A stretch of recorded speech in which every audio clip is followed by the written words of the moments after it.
Assalamualaikum warahmatullahi wabarakatuh.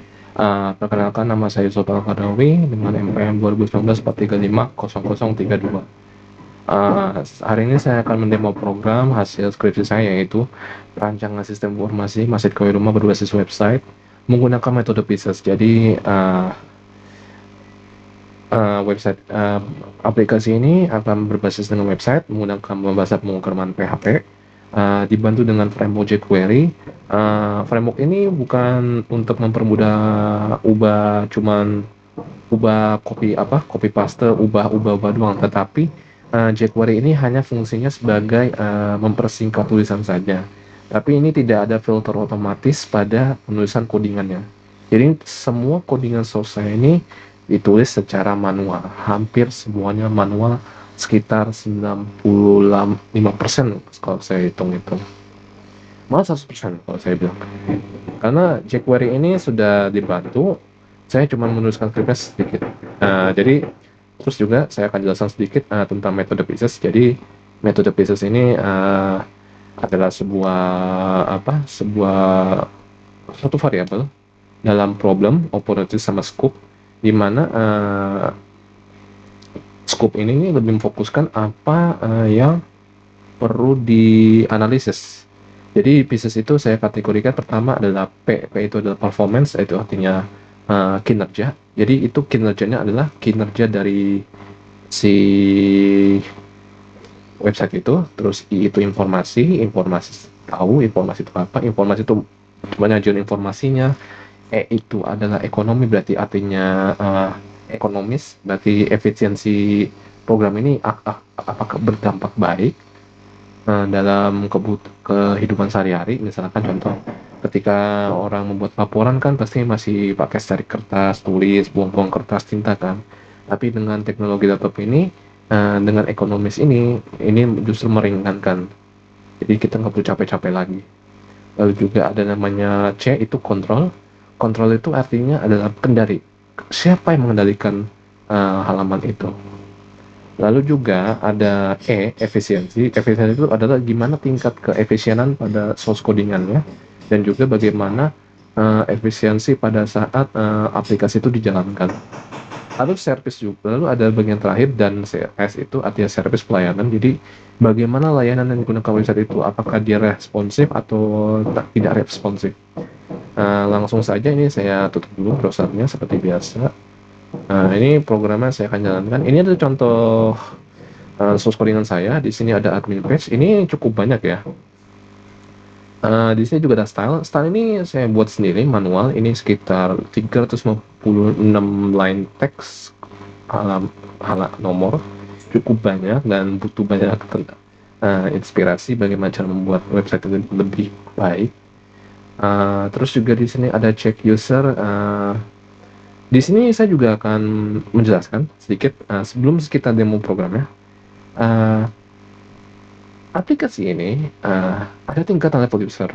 Pertama, ada namanya admin. Kedua, pengguna atau guest. Yang ketiga, pengurus. Jadi di sini ada query di mana ketika kita menyebutkan username dan password, kita akan selidiki verifikasi dulu. Apakah password ini sudah sesuai atau belum? Jika sudah sesuai, kita lihat dia level usernya apa. Kalau dia sebagai pengguna, dia akan login sebagai pengguna. Kalau sebagai admin, dia login sebagai admin. Kalau pengurus, dia akan login sebagai pengurus. Di sini ada codingannya. Kita buka index. Kita langsung buka browser aja dulu. Kita buka browser. Kita buka localhost. Kita buka. Nah, ini ada MKU Rail ya. Saya buka MKU Rail. Masuk ke ini halaman websitenya. Terus saya juga buka bagian MySQL-nya. Saya akan demonstrasikan sedikit, jadi biar tahu kenapa tiba-tiba bisa begini gitu. Oke. Saya akan tambah user data dulu. Contoh saya username adalah will be, passwordnya will be, level usernya yes, contohnya. Kita go. Ini masuk ya. Oke, Anda penasaran, kenapa ID ini tidak berurut 1, 2, 3 sampai berurutan? Misalkan data ini kan ada sekitar 9 kan, tapi kenapa ID ini tiba-tiba tidak mensortir berdasarkan urutan data yang ada? Jadi di sini ID ini bekerja sebagai auto increment. Dia adalah primary key ID-nya, dan username password ini adalah isinya termasuk untuk usernya. Terus yang kedua, bagaimana data ini berubah menjadi sebuah string acak? Itu pertanyaan. Oke, kita demonstrasikan dulu.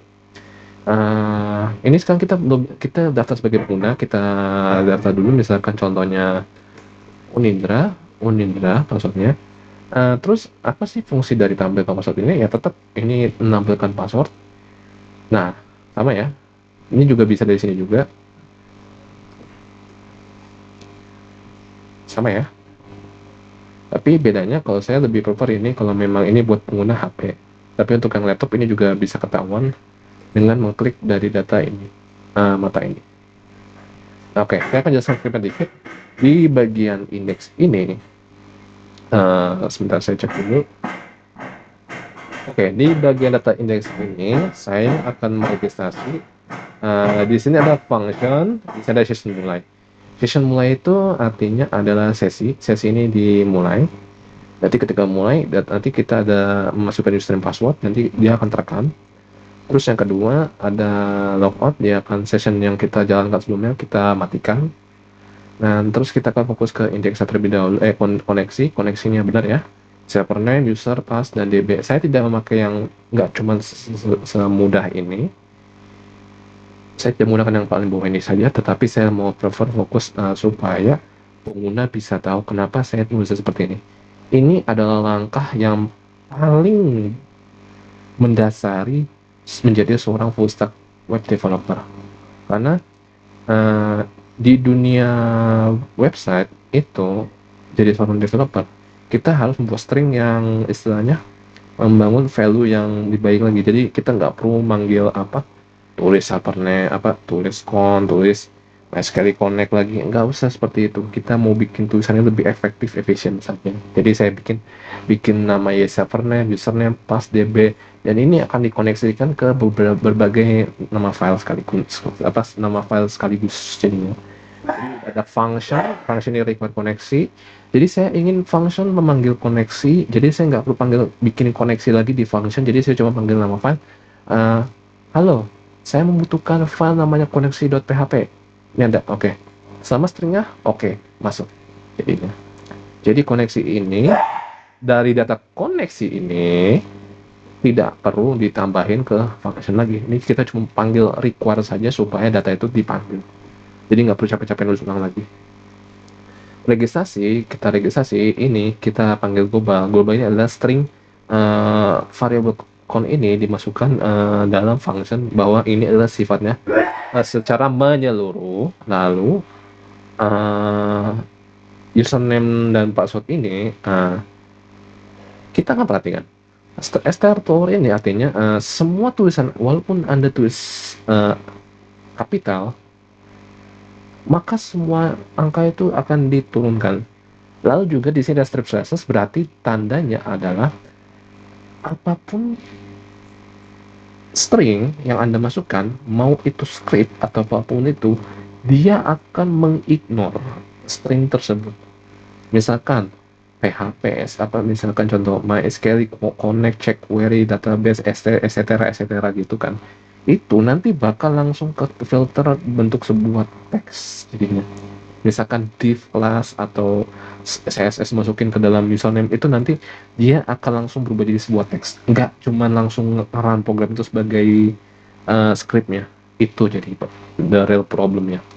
Ketika Anda membuat website, Anda harus mengetahui hal-hal sedetail ini, mulai dari security, keamanannya, mulai dari bagaimana cara usernya tidak memasukkan sembarangan. Apalagi insting saya sebagai orang developer, saya sendiri, saya mikir, kalau saya seorang developer, saya harus tahu gimana biar orang jahat itu tidak merusak data saya. Itu yang paling penting. Terus juga password. Jadi password ini bisa, semua strip password ini Artinya data yang akan dimasukkan password ini dia bisa menggunakan titik koma atau huruf spesial. MySQL Rails Escape String ini artinya Anda bisa kasih koma, strip, atau sama dengan pada password itu. Lalu yang kedua, saya panggil variabel MySQL connect tetap sama. Kita panggil koneksi dulu, kita koneksikan data.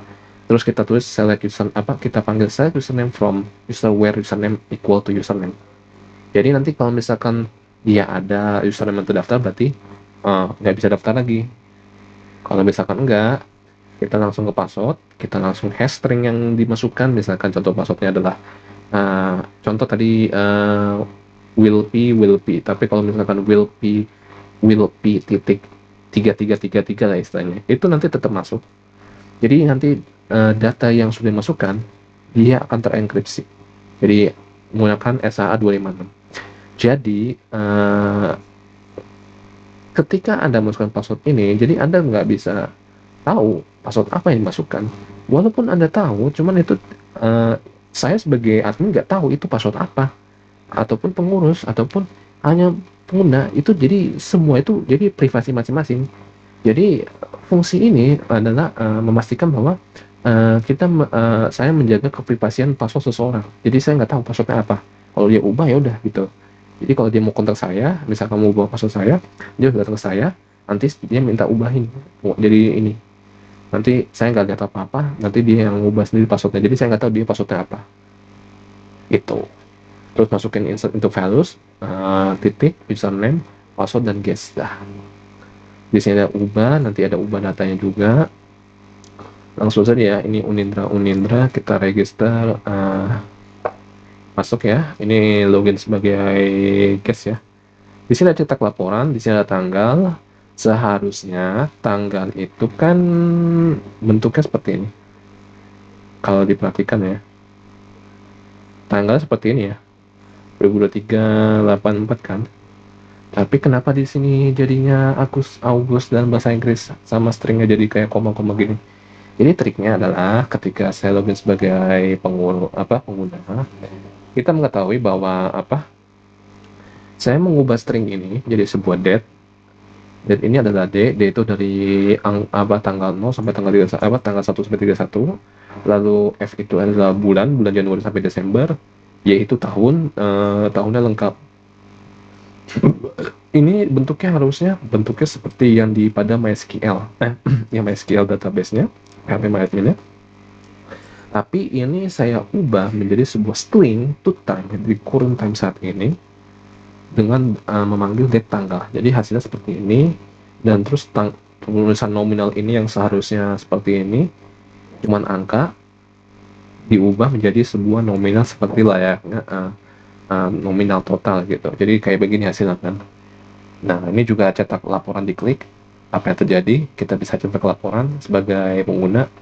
Maka yang tampil adalah ini adalah data laporan infaknya sebagai pengguna. Ini tanggal sekarang kita ngeprintnya, mengetahui pengurus DKM. Berarti pengurus DKM ini yang mengolah informasi data infaknya.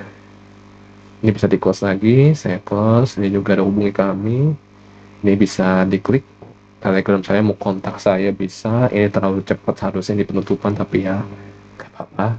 Terus juga di sini ada GitHub ini salah satu project saya sendiri. Di sini ada source codingannya juga, bisa dilihat kalau penasaran apa yang saya kerjakan, berapa commit yang saya kerjakan.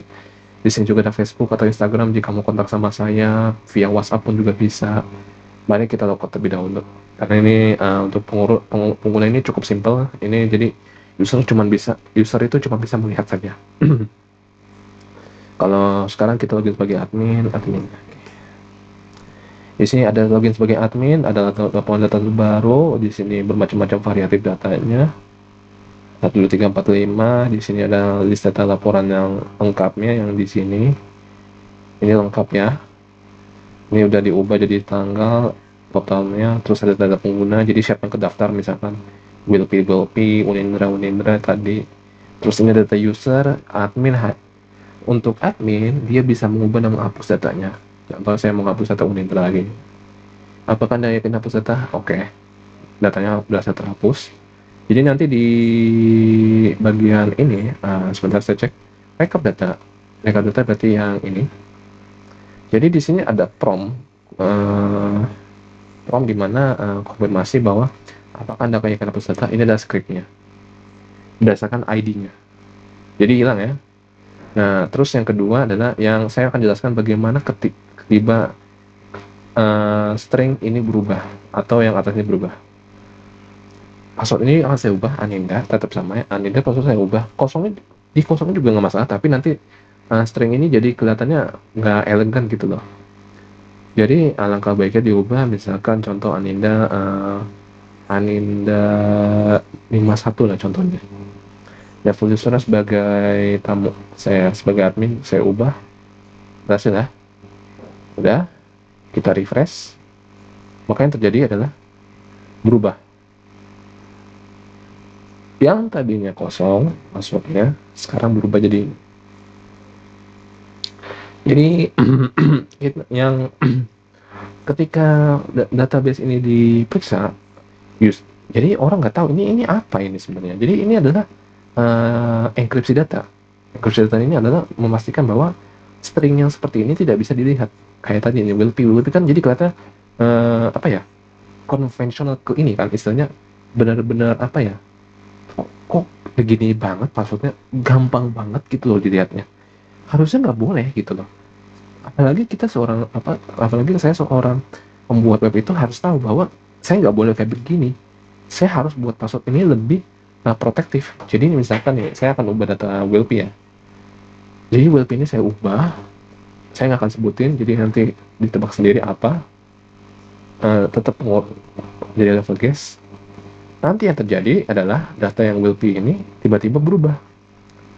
Oh, jadi berubah seperti 7337 ini, berarti tandanya itu sudah dienkripsi data password itu. Jadi hanya orang yang tahu password itu saja yang tahu password stringnya itu apa. Tapi admin ini nggak ngerti ini apa gitu loh. Jadi kalau admin masukin ini, dia juga nggak akan ngerti ini nanti dia masukin password apa.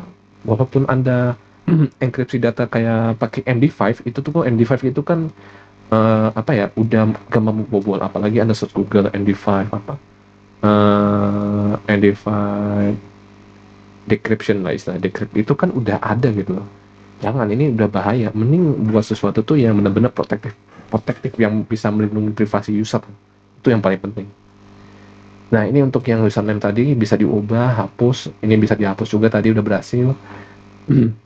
Bisa rekap laporan, ini bisa cetak sama yang kayak tadi. Ini rekap laporan bisa dicetak, tapi dengan catatan ini sebagai admin. Beda ya.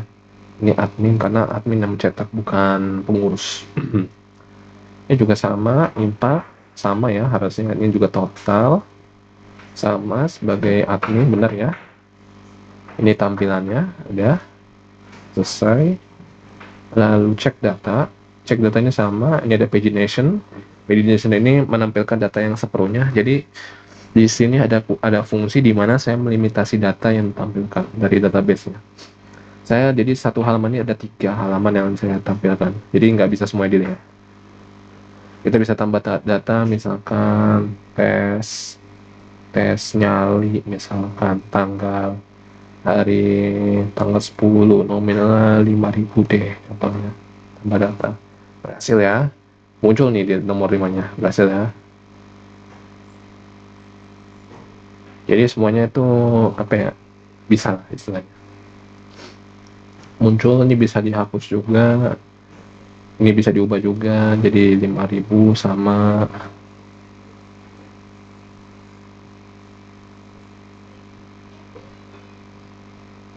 Ini juga hapus juga sama, nanti datanya juga otomatis terhapus, jadi saya nggak perlu jelasin. Itu juga berdasarkan by ID ya. Cek data ini sama yang tadi, yang sama. Hubungi kami ya, sama yang kayak tadi saya juga admin juga tetap bikin seperti ini. Hubungi kami supaya siapapun yang pengen kontakin pembuat ini harus kontak sama saya terlebih dahulu. Baik, sekarang kita login sebagai pengurus.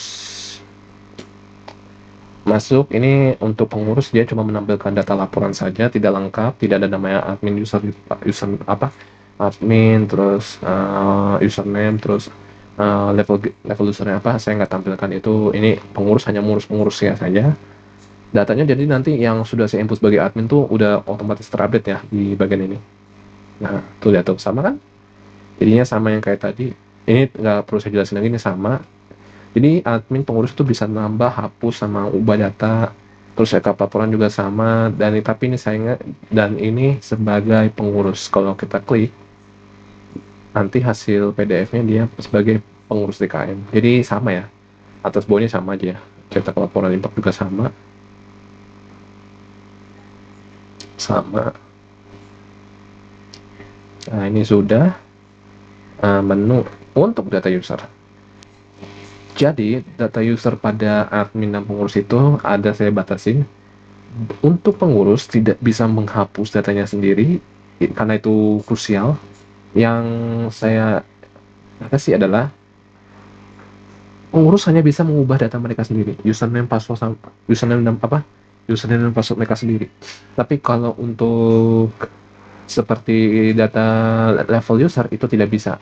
Kalau diperhatikan ya, Taufik 1 passwordnya ini ya, lihat ya, sama ya.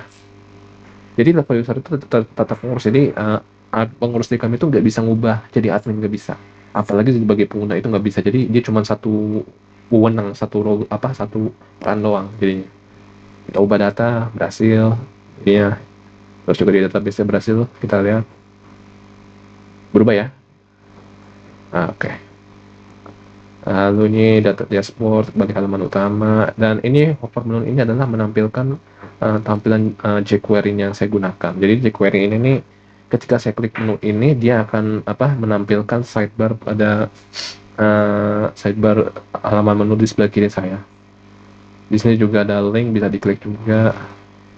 Baik, itu yang bisa saya presentasikan hari ini. Ini adalah program hasil website saya. Di sini skrip-skripnya cukup menarik, dan ini juga semua source coding yang saya kerjakan di sini ada pure menggunakan insting kepala saya sendiri, dan ini requirement cukup luar biasa. Saya harus banyak referensi, tapi dari keistimewaan ini saya senang melihat melakukan codingan ini. Jadi ketika saya klik sesuatu, misalkan global, jadi dia ini membantu saya untuk mengerjakan codingan saya lebih cepat. Jadi untuk framework jQuery ini, dia ini tidak bisa diubah. Jadi ini sudah default, tapi kita nggak bisa gunain semuanya. Yang dipakai adalah ketika saya sebagai halaman admin page, itu kita cuma bisa menghover menunya saja. Kayak tadi mana ya? Coba over menunya, kalau saya periksa dulu. Admin page-nya ini tadi. Nih, kalau diperhatikan, nih, script ini. Jadi kalau ada tombol menu, ini kan menunya di atas nih. Ada dashboard, data user, recap, cetak data, hubungi kami, lockout kan. Kalau diklik nanti muncul kalau saya balik kiri kanannya kan.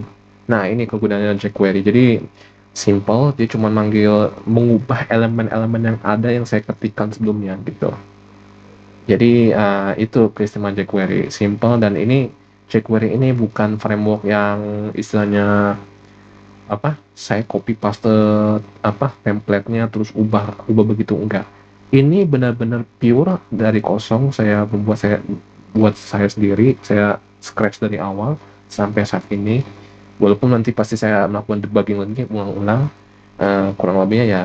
Yang penting sebagai developer, saya juga harus belajar namanya belajar dari kesalahan. Apa yang salah, apa yang kurang, harus diperbaikin. Nggak setelah project ini selesai, belum tentu selesai. Harus dikembangin lagi. Itu yang dapat saya sampaikan untuk hari ini. Jadi ya, untuk hari ini cukup sekian hari ini. Cukup senang dengan program saya, dan saya tetap ingin kembangin aplikasi lebih baik lagi, karena permintaan dari ketua DKM saya juga bilang bahwa kalau yang penting urusi dulu kuliahnya dulu sampai selesai, dan Kalau sudah selesai nggak ada urusan, kita lanjutkan project ini secara real simulasi project real life-nya. Jadi kamu bisa kembangin lebih baik lagi aplikasinya. Karena ini kamu masih nggak menggunakan semacam instan template. Jadi kamu benar-benar belajar dari nol, kamu benar-benar mendalami hal sesuatu ini dari awal. Semua belajar dari awal, semua mengikuti prosesnya. Lalu metode pieces itu tuh yang pada aplikasi ini nih, jadi saya menggunakan kuesioner. Saya buka lagi di browsernya sebentar. Browser mana? Ini di browser. Jadi kuesioner ini adalah saya mengirimkan data-data form ini kepada sosial media, dan di sini terdapat pertanyaan juga. Di sini ada diagram juga ditampilkan. Ada performance, informasi, data keuangan, ekonomisnya, kontrolnya, terus juga efisiensi waktu tunggunya dan servis pelayanannya. Jadi sini semua datanya ada. Dan juga saya dapat saran dari penggunanya, ada bilang margin table kurang terkena, waktunya tidak berurutan, by the way that nicely done, itu ada yang responsif.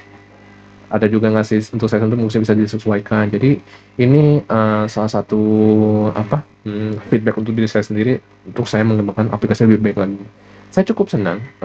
Saya malah justru senang menerima orang menerima kritik saran untuk mengembangkan aplikasi lebih baik lagi. Saya cukup bangga dengan hal itu, karena suatu saat impian saya setelah saya lulus kuliah adalah menjadi seorang full stack web developer ataupun jadi manajemen atau hal sesuatu yang berkaitan dengan developer. Saya ucapkan terima kasih atas perhatian waktunya. Apabila ada kesalahan dalam pembuatan video ini, saya mohon maaf. Sekian, terima kasih. Saya ucapkan Assalamualaikum warahmatullahi wabarakatuh. Terima kasih.